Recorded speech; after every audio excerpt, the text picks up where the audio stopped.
Okay, in this video, we're gonna talk about lessons I learned the day that we received a $1.2 million audit when I was the administrator of a mobile wound care clinic. And so I remember driving down the highway and getting a call from my case manager. This was like after hours, I think I was heading home. And she said something to the effect of, hey, we just got several letters in from Medicare and they want documentation on 50 patients for biologics. And I remember being a relatively young man at the time and thinking that I was actually having a heart attack. And so she went on to say, in her words, they want everything, right? Which the way she said it in my mind meant, okay, they want more than just documentation. They want, our background, like they want something beyond what we probably even have. And so I remember reaching out to her and being like, hey, I know it's after hours, stay at the office. I will meet you there right now. I need to see what this is. And so we looked over the documentation, we looked over the letter, and of course I saw, 40, it ended up not being 50 patients, thank God, because that would have been every patient we had grafted up to that point. It ended up being like 7 patients and 42 claims. And so I looked through it and there's a couple of takeaways that I had.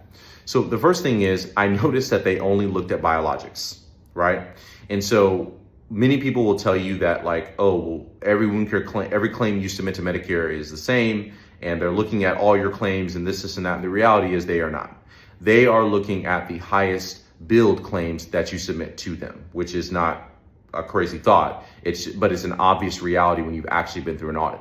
They are looking at your skin substitute claims. That is a 50x, 10x difference than your basic debridement that you did on Thursday. And so the first thing I was like, okay, the jig is up. They only look at skin substitute claims.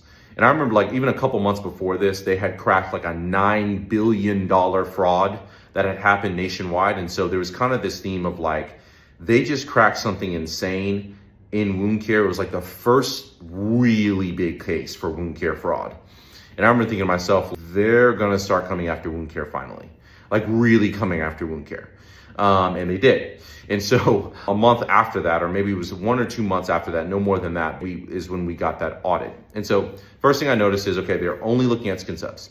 The second thing I noticed, which was like the most frightening part of the audit, was that the information they were asking for, like it went far beyond documentation. So they weren't just asking for clinical notes. They had a whole list of things they were requesting from us that was nowhere on the LCD.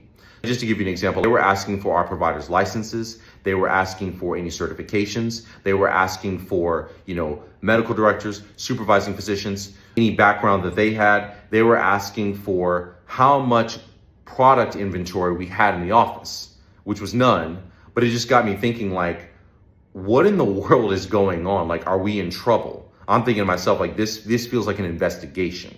It doesn't just feel like an audit as we've come to understand or expect. It felt like you're investigating us because you think that we did something illegal. I remember actually coming to that point of bringing back to that point, like several months prior, we had gotten some calls from our patients, not too many, but like 1 or 2 patients. They were like, Medicare has called us. They're wondering, they want to verify if we had actually been to the visit and placed skin substitutes on the patient. Thankfully, our patients were like, yes, they were here. They did place the graft. They did place it the right size. They helped us heal. Like we had great reviews from our patients, thankfully. But, Medicare was doing their rounds, understandably, I'm sure to many, many different groups and asking, did they even show up to this visit? Like they billed this amount of money. Did they actually perform this procedure? They're asking to our patients. So long story short, we knew that, man, something's going on. Like we haven't done anything wrong. Our legal team was like, if you did something wrong, they'll let you know. But when you get asked invasive questions like that in a letter, you feel like you're being investigated and you're like, okay, I must already be accused of something. And so it was a freak out moment. Like if you are a provider and you've received a 7-figure overpayment letter from Medicare and you almost passed out or thought about getting religious, you are not alone. I have had that exact same experience and have been equally astonished again with the fact that they've been asking for information that had nothing to do with the LCD and that they did not prepare us to. And so my thought was like, if you really want to find out providers who are doing the right things in the right way or offices that are compliant and trying to bill appropriately, why not tell people ahead of time what you want them to give you? Why are you surprising us with this additional stuff and this kind of ominous implication that if we don't have it, something's going to happen to us. And so it was a horrible experience. I say all that to say it was a very bad experience to receive a list of things that we had never been prepared to send in. Thankfully, we did have those things, by the way. Thankfully, all of our providers were certified by Wound Care, so we felt proud to send that in. The point is, we didn't know we were going to have to do that.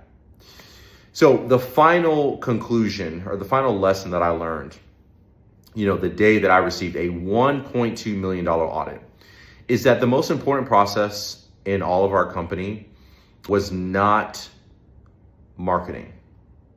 It was not getting more patients. We had been having financial challenges that year because we didn't graft very much, had a lot of overhead. We're trying to figure things out. We were never a company that grafted a ton.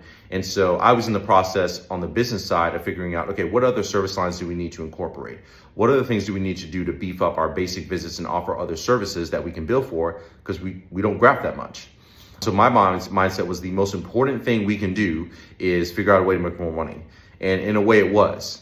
But when I got dropped with a nuclear bomb of $1.2 million and an overpayment request, what occurred to me at that moment is our ability to defend our claims was the most important truth and process in our whole company. The most important thing to build in a wound care clinic is a compliance process. That was the lesson that I took away. Many people may have taken a different lesson away. Many people may be like, the government's evil, they're out to get us, this and that. Not agreeing or disagreeing with that, but the most important lesson I took away after having to come in on a Tuesday or Thursday evening, at 6 p.m. into my office with my staff and go over that on the ground and look through those letters and look through everything they were requesting. The number one thing I took away was preparing for this moment is the most important thing we could ever do in our business. Like, it's the most important thing. And so, I say that as a gesture of goodwill to the wound care community. If you're a provider who has not gotten an audit or you are one that has, I make this content, I make this video for you.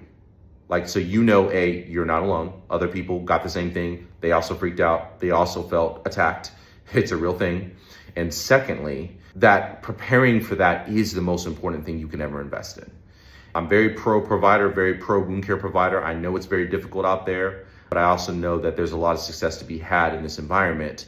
In my opinion, understanding that truth is the most important part of being successful, is understanding that you have that risk and that day can come and is coming. And so all that being said, we did beat that audit. More videos, more content on that later, but I want to share that video to share. The day I received a $1.2 million audit was absolutely awful and also very informative because it made it crystal clear that the most important thing for us to do at all times was be prepared to defend every claim we submitted to Medicare.